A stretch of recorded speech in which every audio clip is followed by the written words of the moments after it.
Conjugare, Centro Português de Apoio à Pesquisa Científica e à Cultura. Acreditamos que as ciências e as artes mudam o mundo. O conhecimento transforma, e isso nos motiva. 13ª Jornada Virtual Internacional em Pesquisa Científica, com o tema Educação, Sociedade e Práticas Educativas.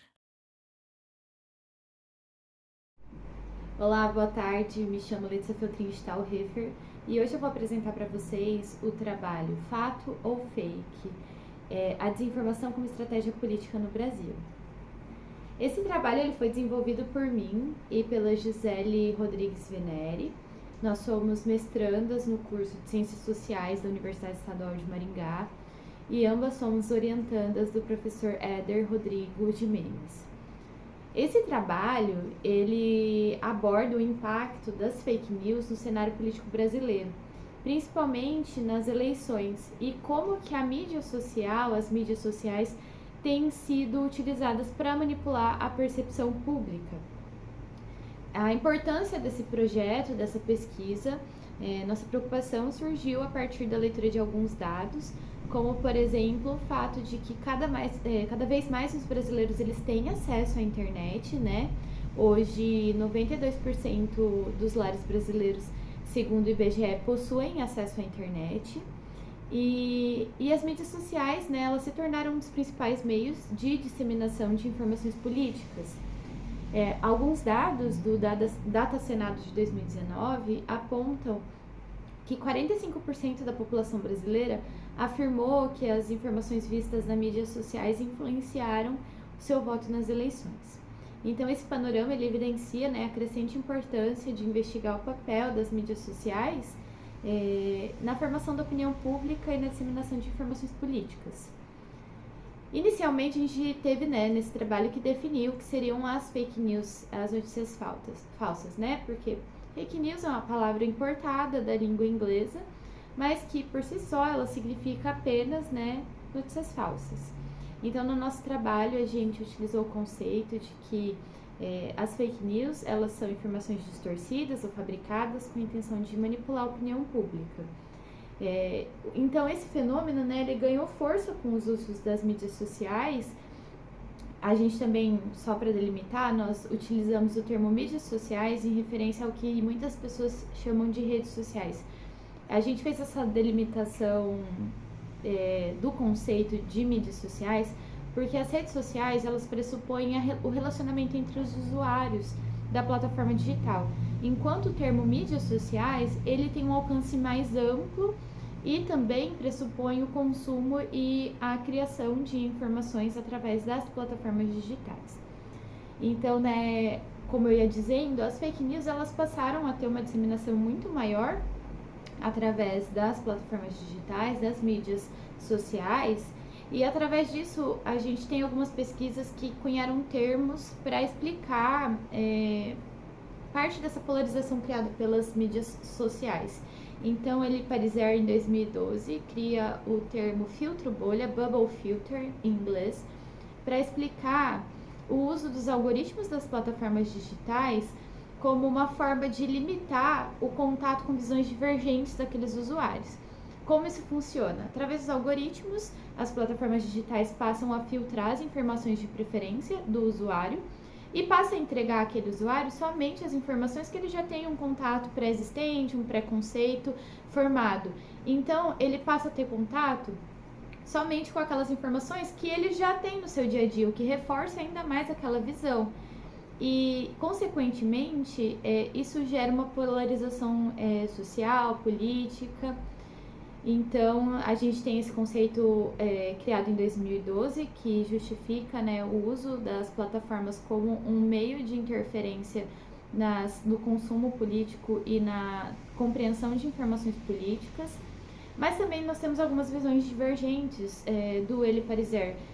Um dos exemplos seria que o fato da internet, do uso das mídias sociais, não seria a única justificativa para compreender esse fenômeno, porque, segundo Han, ele diz que a partir das redes sociais se criaram tribos digitais, e essas tribos digitais acabam por compreender que aquele espaço se torna um espaço de identidade, de criação de identidade. Então, ainda que confrontado com dados ou informações verdadeiras que demonstrem que aquelas notícias são falsas, essas pessoas tendem a não abandonar essa notícia falsa, porque seria como abandonar a própria identidade.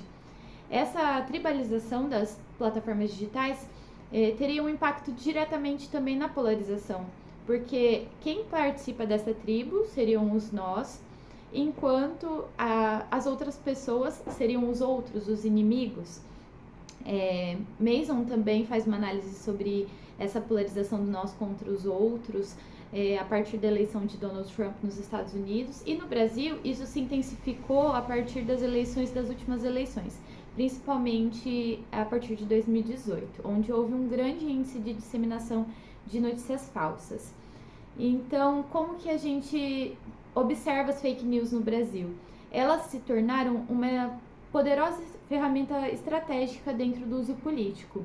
Elas foram amplificadas pelas plataformas digitais e manipularam, possuem poder de manipulação do debate público com o uso dos dados pessoais e da psicometria, criando conteúdos direcionados para diferentes segmentos da população.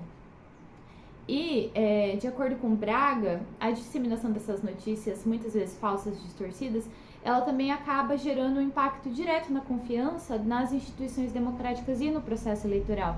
E esse foi um processo que a gente observou no Brasil, a partir do ano de 2018. Assim, o relatório organizado pela Organização para a Cooperação e Desenvolvimento Econômico, OCDE, ela foi feita em 21 países.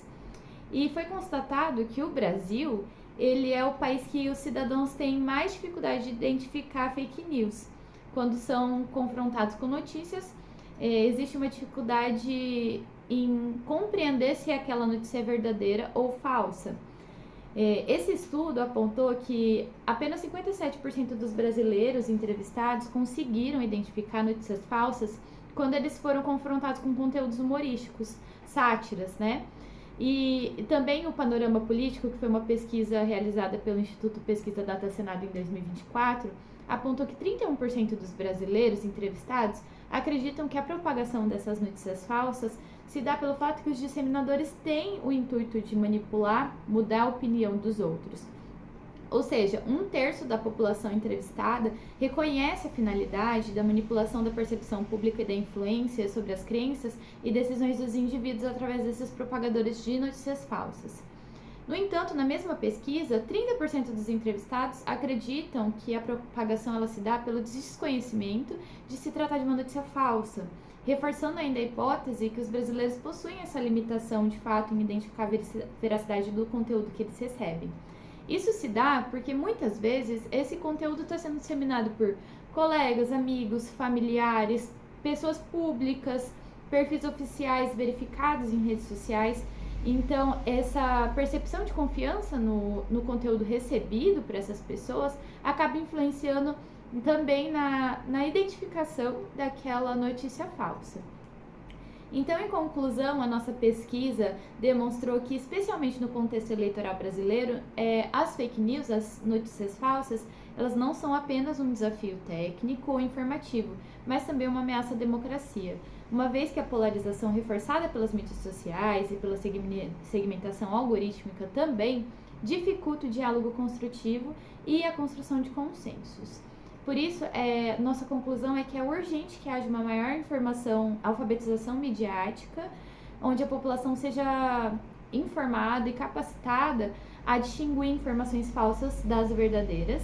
E, além disso, que as plataformas digitais também assumam a responsabilidade de forma mais exacerbada na moderação de seus conteúdos, uma vez que a eliminação do conteúdo depois de certas horas ou dias propicia que aquela notícia seja compartilhada milhares ou milhões até de vezes, tomando ali exercendo um dano que não pode ser controlado muitas vezes após horas ou dias. Então, uma moderação de conteúdo maior, uma maior responsabilização das plataformas digitais poderia também ser um caminho de diminuição dos impactos das fake news nas democracias e nesse caso da nossa pesquisa, na democracia brasileira.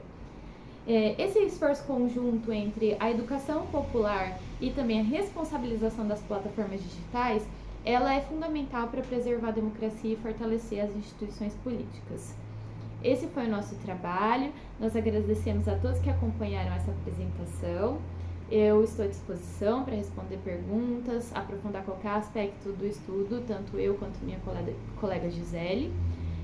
Nosso trabalho vai ser publicado em formato completo no evento e nossos e-mails constam, né, no trabalho completo. Então, qualquer dúvida, vocês podem nos encaminhar um e-mail que nós estaremos à disposição para conversar, aceitamos críticas, sugestões sobre o nosso projeto, nossa pesquisa. E novamente agradeço a todos que acompanharam essa apresentação. Muito obrigada. Realização: Conjugare, Centro Português de Apoio à Pesquisa Científica e à Cultura. Apoio: Editora Cravo. Inscreva-se no canal, comente, curta e compartilhe. Obrigado por assistir.